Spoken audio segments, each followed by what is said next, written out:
Olá, sétimo ano! Hoje nós vamos trabalhar o capítulo 6, Recursos Hídricos.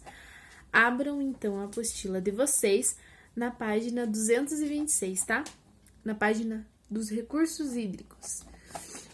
Então, iniciando o nosso capítulo, vamos ler ali as perguntinhas dos Vasculhando Ideias. Então, temos a questão 1, que ele diz: tente listar todos os usos que você fez da água desde o seu despertar até o presente momento da aula. Então, pensem assim com vocês. Hoje é a hora que vocês levantaram.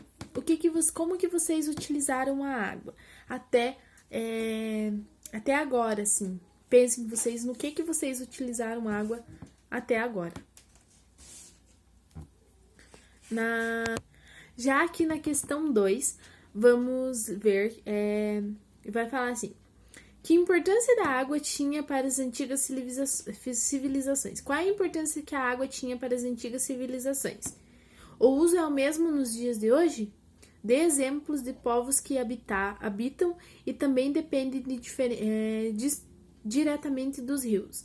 Então, deem exemplos dos povos que atualmente ou antigamente eles utilizavam os rios como seu meio de sobrevivência, digamos assim. Na 3, que novos usos da água surgiram com a urbanização e a industrialização? Então, ele ocorreu o aumento do uso da água ou a diminuição do uso dessa água? E a 4, que mudanças os rios sofreram desde a antiguidade até os dias atuais? Então, qual que é a mudança que os rios sofreram da antiguidade até hoje? Eles diminuíram, o uso deles principalmente mudou bastante. Então, vamos seguir em frente no nosso assunto, e aqui em ponto de partida, na página 228, ele vai falar um pouco sobre a riqueza hídrica do Brasil. Então, ele vai falar que a riqueza hídrica do Brasil é gigantesca e que o país ele possui a maior rede fluvial do mundo, detendo praticamente de 12% de água, 12% de toda a água doce do planeta. Então, essa abundância, ela vai se dar principalmente pela enorme extensão territorial do país. Como a gente sabe, o Brasil ele tem uma vasta extensão territorial. E também sobre a predominância de climas como o equatorial e o tropical e o subtropical, que apresentam estações chuvosas com certa regularidade, um fator que garante o abastecimento e a recarga constante dos rios. Então, aqui vai ter a imagem de 2 rios, tá, gente? Um rio mais urbano, digamos assim, e um rio mais no interior, assim, num contexto mais natural, assim, digamos, de passagem. Então, vão ter 3 questõezinhas ali, ó. A 1. Você conhece esses rios? Ou qual desses rios possui características semelhantes aos dos rios que estão na região em que você mora e conhece? Então, vocês vão comparar, escolher qual desses 2 rios estão mais semelhantes com os rios que são encontrados aqui na nossa região, tá bom? E na 2, quais as diferenças entre esses rios e entre as paisagens em que eles estão inseridos? Vocês vão analisar e vão colocar as diferenças. E na 3, quais desses rios apresentam ser mais importante para a população local e por quê? Vocês vão imaginar assim, qual será desses 2 rios que ele é mais importante para a população que mora ali naquela região? A população às vezes pesca, às vezes tira seu sustento ou é muito importante para eles em outras atividades. Qual desses 2 rios para aquelas populações será que é mais importante, hein? Passando adiante, então, vamos falar agora sobre a hidrografia brasileira. Então, quais são as características gerais da nossa hidrografia? Então, os nossos rios, eles são considerados os rios perenes. O que são rios perenes? São rios que não secam, são rios que eles são cheios, eles fluem o ano todo. Temos também os rios que são os rios intermitentes ou temporários. Esses rios, eles são encontrados na região nordeste porque lá é bem seco, que eles são assim porque eles secam secam no período de estiagem, mas quando chove, eles voltam, né? Mas predominantemente os nossos rios, eles são perenes, os quais fluem o ano todo. Os nossos rios, eles são essencialmente abastecidos por chuva, por conta que o nosso regime fluvial, ele é bem grande, por conta que chove bastante no nosso país. Mas também temos os rios que são de regime misto, pluvial e nival. O que é misto, pluvial e nival? Que chove e também ele recebe interferência para encher de outros fatores. Um dos fatores é o degelo das cordilheiras dos Andes, os quais eles atuam, como diz ali, é apenas o rio Amazonas, que ele é de regime misto, pluvial e nival, por conta que ele recebe a interferência para encher da descarga de degelo da neve das cordilheiras dos Andes. Então, se alguém perguntar para vocês, os nossos rios, eles são de que tipo de regime? Eles são de regime pluvial, que são essencialmente enchidos, que são abastecidos por chuva. Apenas o rio Amazonas, que ele é misto, que ele recebe chuva, mas ele também recebe carga de gelo da Cordilheira dos Andes, tá? Ele recebe lá na região da sua nascente, por isso que ele tem essa característica. Aqui na página 230, nós vamos ter 3 questõezinhas já. Ele vai falar sobre o mapa da página 229. Esse mapinha, ele vai ser um mapa de hidrografia do Brasil, tá? Ele vai mostrar todos os rios mais importantes ali no país e ele estão os nomezinhos ali. O mais destacado é o Rio Amazonas, né? Porque o Rio Amazonas é enorme. Ele vai ter 3 questõezinhas para vocês responderem a partir da análise do mapa, que vai ser a questão 1. Quais são os maiores rios brasileiros? A 2. Que rios estão presentes em sua região, que é a nossa região do Paraná? E 3. Qual é o principal fator que influencia o aparecimento dos rios temporários, que são os rios que secam em momentos de estiagem? E em que região do Brasil eles se encontram? Vocês vão colocar ali. Agora nós vamos falar sobre os principais usos e importâncias da hidrografia nacional. Para que é usada a nossa água, a água dos nossos rios, a água das nossas bacias? Então, eles são usados para transporte, que são as chamadas hidrovias, que temos o transportes de barças, de barcos, que levam produtos, pessoas, de um lugar para outro. Também são as chamadas hidrovias e fluviovias, que, de certa forma, elas influenciam na economia cultural, porque muitas cidades, elas usam de suas hidrovias e fluviovias para transportar os seus produtos para outras cidades. Também temos a importante geração de eletricidade, gente, que as hidrelétricas, elas usam desses rios de Planalto para gerar energia para nós.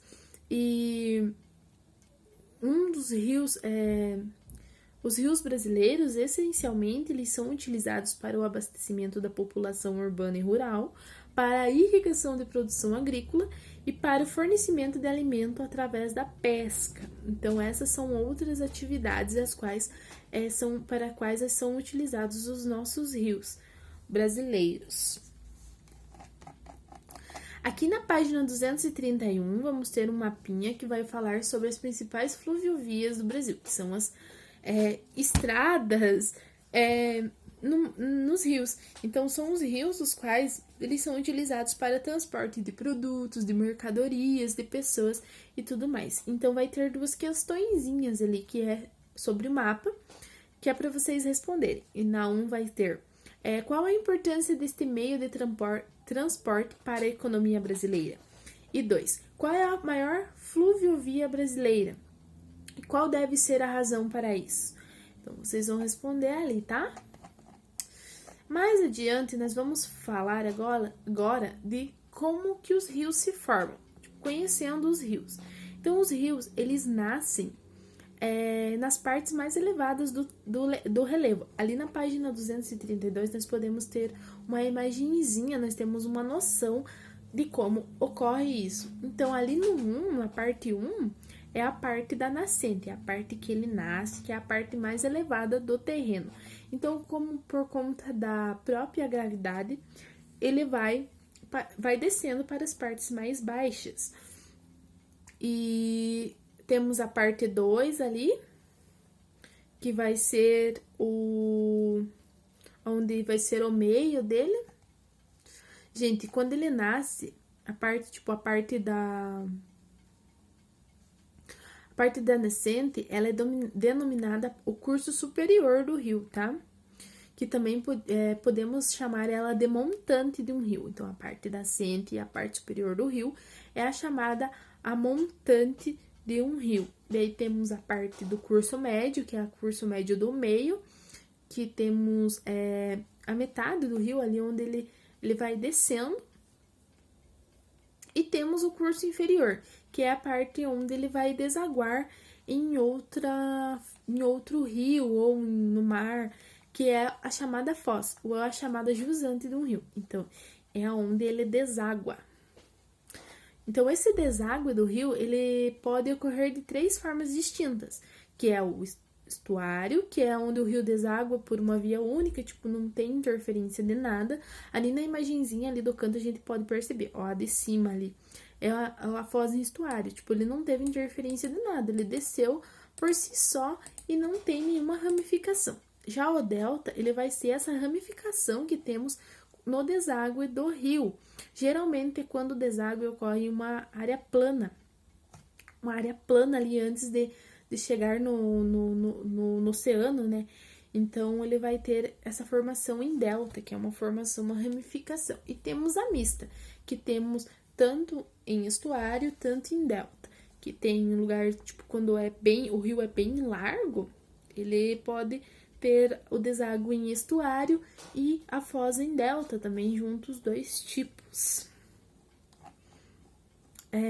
Mais à frente, vamos falar agora das bacias hidrográficas. Então, o Brasil, ele tem as bacias hidrográficas principais e as bacias mais grandes. A bacia hidrográfica, então, ela vai ser fortemente influenciada pelo relevo. Ela pode ser uma bacia pequena, de um pequeno rio, um pequeno riacho, quando pode ser uma bacia enorme, com milhares de metros quadrados, como é o exemplo da bacia amazônica. Então, uma bacia hidrográfica, ela vai levar o nome do seu rio principal. No caso, a bacia do rio Amazonas é por conta que é o rio Amazonas, né? A bacia amazônica, no caso. Então, ele vai ser a bacia hidrográfica, ela vai se dividir pelo chamado divisor de águas. Então, o divisor de águas está aqui, esse relevo está aqui forma uma bacia e aqui forma outra bacia hidrográfica. Então, temos ali na representaçãozinha daí os rios principais que vão abranger aquela bacia hidrográfica. Aqui na página 234, vamos ter sobre as regiões hidrográficas do Brasil. Então, vamos ter as principais bacias, as principais regiões hidrográficas do Brasil. Então, vamos ver quais são. Então, temos a bacia hidrográfica do Amazonas, que é a considerada maior do mundo, e seu rio principal é o rio Amazonas. Ela abrange 45% do território brasileiro e se estende por outros 2 países aqui, nossos vizinhos. Daí temos a região da hidrografia do Tocantins-Araguaia, que é formada pelos rios Tocantins e Araguaia e ocupa mais de 9% do território nacional. Então, ela é significativamente bem grande. Temos também a região hidrográfica do São Francisco, que é formada principalmente pelo rio São Francisco e que nasce na Serra da Canastra, em Minas Gerais, e percorre 3.000 quilômetros, atravessando 5 estados até desaguar no Oceano Atlântico. E temos a região hidrográfica do Paraná, que é a nossa, tá, gente? Então, a região hidrográfica do Paraná, como a sua região a região hidrográfica do Paraná, com a sua região hidrográfica do Paraguai e Uruguai, compõe a Bacia do Prata. E a região hidrográfica do Paraná é composta pelo Rio Paraná e pelos seus afluentes. Pelo fato de percorrer uma região de relevo e de planaltos, possui enorme potência hidrelétrica.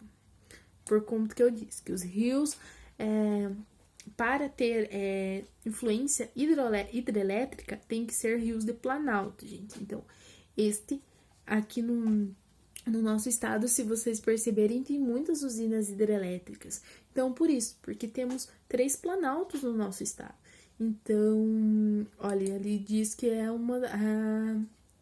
que por conta da nossa região ser característica de relevo de planalto.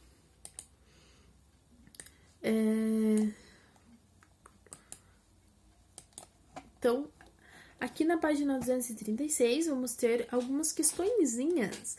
Ele vai perguntar em qual região hidrográfica da sua cidade a sua cidade está inserida. Então, vocês vão voltar ali e vão achar a nossa região hidrográfica. E qual a maior região hidrográfica do país? Qual que é a maior região hidrográfica do país, gente? Vocês vão colocar ali também. Agora, em diálogos, ali vai ter um mapinha sobre monções, tá? Ali vai ter, que regiões hidrográficas estão envolvidas nos 2 roteiros de monções registradas no mapa. Então, vai ter ali na legendinha ali os caminhos, tá? E as regiões hidrográficas principais. E a 2, pesquise e registre quais as consequências desses processos para a formação territorial brasileira. Agora nós vamos pensar global e agir, que é na página 237, tá? Ele vai falar um pouquinho sobre alguns rios que têm sofrido bastante ação do homem, sabe? Então ele vai falar do rio Sena, em Paris, vai falar do rio Tamisa, em Londres, vai falar do rio Cheongjeoncheon, não sei falar, mas é no Seul, na Coreia. Vai falar do rio Tejo, em Lisboa, em Portugal. Vai falar dos canais de Copenhague, na Dinamarca, e vai falar do rio de Jundiaí, no Brasil.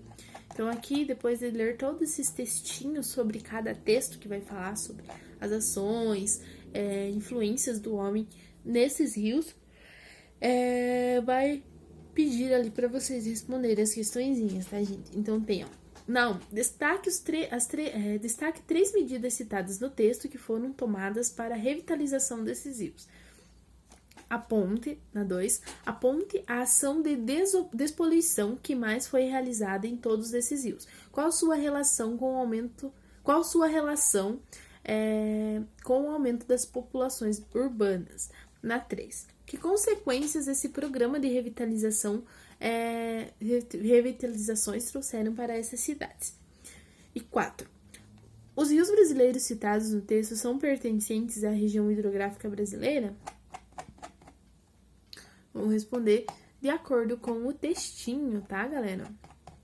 Aqui na página 241, agora vamos falar sobre as águas subterrâneas, os chamados aquíferos. Então, os aquíferos, eles se formam, basicamente, quando ocorre algumas formações com condições geológicas específicas. Então, essa água, ela é filtrada e se infiltra e cria uns bolsões, assim, digamos, no subsolo. Então, são chamadas as águas subterrâneas. Então,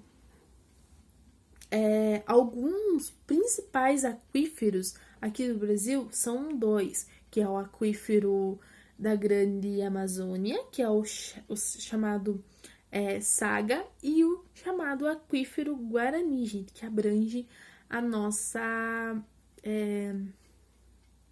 bacia sedimentar. Ele se localiza aqui na nossa bacia sedimentar do Paraná e ele possui enorme extensão territorial. Então, esses 2 são os principais aquíferos do Brasil. Aqui no mapinha vai mostrar onde que se situa esses aquíferos aqui no Brasil.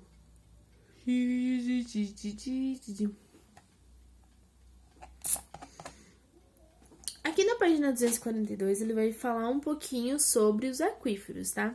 Ele vai falar ali, ó, em algumas áreas a extração de água para o uso é maior que sua recarga, diminuindo a maneira significativa de seu volume. Outro fator que prejudica a provisão de aquífero é a pavimentação de regiões de recarga, o que impede que a água da chuva se infiltre no solo. Então, na 1 ele vai pedir qual a dificuldade de administrar e cuidar de águas subterrâneas como as do aquífero do Guarani? 2. Aponte medidas possíveis para a preservação das águas de nossos aquíferos. E 3. Visto que desperdício é um agravante na preservação das águas superficiais e subterrâneas, liste uma série de medidas que você e sua família tomam no cuidado com a água doce em sua região. Tá? Respondendo essas questõezinhas, eles vão ser sobre os aquíferos e também sobre economia de água e tudo mais. Agora vamos falar sobre as águas oceânicas. Então, o nosso país, por ele ter uma vasta extensão territorial, ele tem um vasto litoral brasileiro. O nosso litoral, ele tem 7.367 quilômetros quadrados, então ele é enorme. E principalmente muito importante para o Brasil, por conta das exportações e para a economia e tudo mais. Também temos os fatores de turismo, de moradias, de grandes cidades, de pesca, de transporte, como eu disse, das exportações e tudo mais. Nós podemos também destacar nesse fator de economia o comércio internacional, que a gente pode ter a relação daí com esse transporte. Nós podemos receber e podemos levar produtos para o exterior por conta do nosso litoral.